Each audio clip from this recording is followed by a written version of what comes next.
Näitus Universum, rütmid ja ruumid tegeleb aja ja ruumiga, mis on pühendatud magamisele. See näituse lähtekoht on üsna võib-olla selline negatiivne või tume. See lähtub ajakriisist, süvenevast ajakriisist, mida siis lääne ühiskond tunneb erinevate uuringute ja ka siis indiviidi tasandil, eks ju, et ju me kõik tundnud teatavat ajakriisi. Et see on siis selline esimene punkt, mis põhimõtteliselt paneb siis aluse sellistele järgnevale käsitlusele. Väljapanek on jagatud 4 teemaks. Esimesed 2 kujundades ja kujutades aega ja magamise ruum. Need lähtuvad sellisest 20. sajandi kuidagi sellistest ideedest, mis on kuidagi kandunud ka tänasesse päeva ja võib-olla mida me siis nagu korduvalt püüdnud ümber mõtestada. Sellised märksõnad, mis siin mõlemast teemast läbi käivad, on kiirus, efektiivsus, selline modernistlik progressi usk, organiseeritus, et oleme võimalikult efektiivsed, teeme rohkem tööd, magame vähem, kuidas seda kõike saavutada. Et need on siis sellised mõtted, mis on kuidagi selle taustal ja kuidas ma nende erinevate töödeni olen siis jõudnud. Teine osa, mis jaotub ka selliseks 2 mõtteliseks osaks, on siis kaugemad ja lähemad tulevikud ning masinate uni, et mõlemad on sellised pigem spekulatiivsed teemad, mis teataval määral siis tegelevad kaasajaga ja mis püüavad kuidagi siduda tunnetuslikult neid eelnevaid käsitlusi ja kuidagi liikuda sellest kõigest edasi. Näitus algabki ajakirjaga Time aastast 1943, kus tuntud arhitekt ja leiutaja Buckminster Fuller kirjutab, et uni on halb harjumus. Ja seal on lähemalt ka siis sellisest tema unerütmist või une mõttest või kuidas tema leiutas endale uue une siis sellise süsteemi, aga võib-olla kõige olulisem on see, et see tema leiutis väga vähesest unest tegelikult räägib ka sellisest ajast laiemalt. Siis vastandina või sellise kaasaegse käsitlusena on väga põhjalik uurimus Helga Schmidtilt, kes on siis saksa disainer, kes tegutseb Londonis tänasel päeval ja tema on kirjutanud oma doktoritöö ajast ja siis siin näitusel on väljas installatsioon Circadian uni,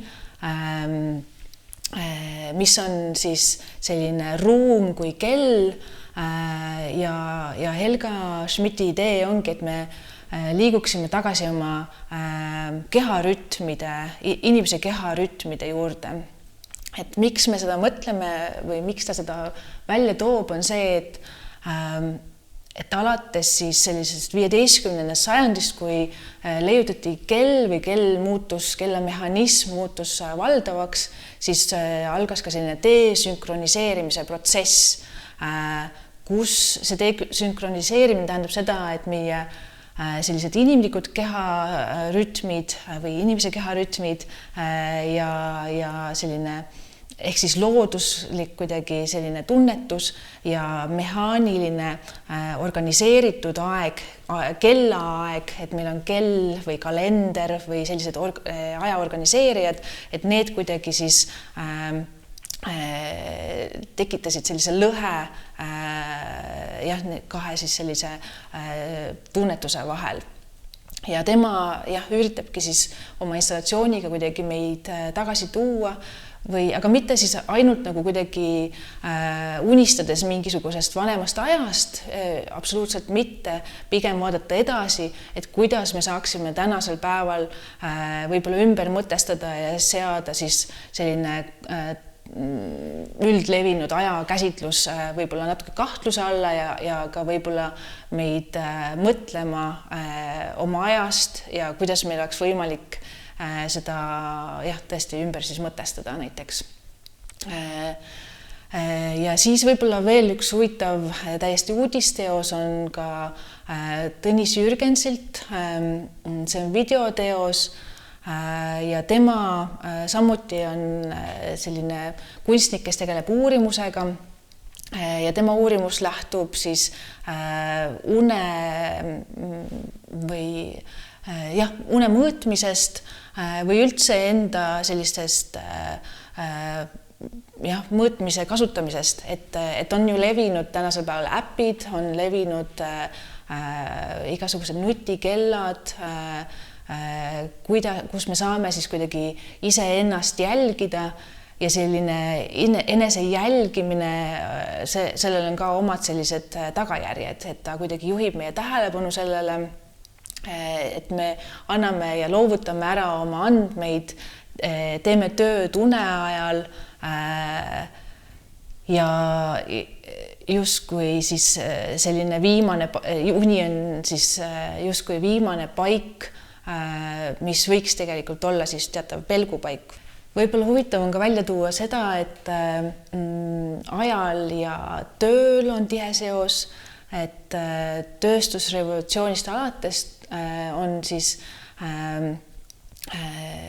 see kodu ja töö vaheline side kadunud või siis see tähendab eraldus täielikult ja siis postindustriaalses maailmas me toome kuidagi töö tagasi koju ja isegi voodisse tihtipeale, et siin on selline teatav huvitav ring toimunud. Aga magamise ruumi peatükis võib-olla ongi siis see huvitav välja tuua, et voodi kui selline objekt on tegelikult alati olemas olnud teataval määral ja koht magamiseks on, sest me vajame und, aga selline kaasaegne voodi hakkas arenema 200 aastat tagasi umbes, kui tekkisid siis vedrudega tehases toodetud voodid laiemale üldsusele. 20. sajandi algusesse jääb meil esimene maailmasõda, pärast mida mitmeid purustusi erinevates Euroopa linnades eelkõige siis oli vajadus elamute järele ja hakati looma korterelamuid kampaaniate korras ja sotsiaalmaju. Et siin ma toon esile näiteks sellise uue Frankfurdi programmi ja siis selle programmi käigus või üldse selle elamu ehituse käigus oli väga oluline ka selline voodite ja mööbli funktsionalistlikum lahendus, et voodite siis selline sisselükkamine, ülespanemine, et mõnes mõttes see lähtub ka sellisest rongi kupeevagunite arhitektuurist või disainist, et toodi siis selliseid lahendusi eluruumidesse ja selline voodi paigutamise magamiseks sobiva nurga leidmine on olnud siis tegelikult sellises pidevas ümbermõtestamises läbivalt tegelikkuses. Ja siis on ka kohalikke näiteid, et põnev näide on näiteks Helle Kansi varisein, mille joonised ilmusid siis ajakirjas Kunst ja kodu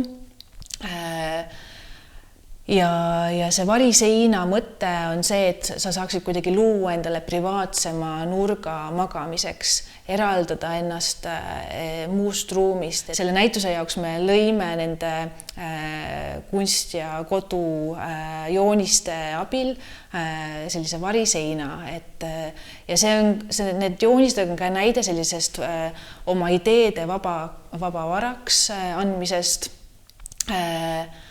ja ka jah, et sellisest nõukogude aja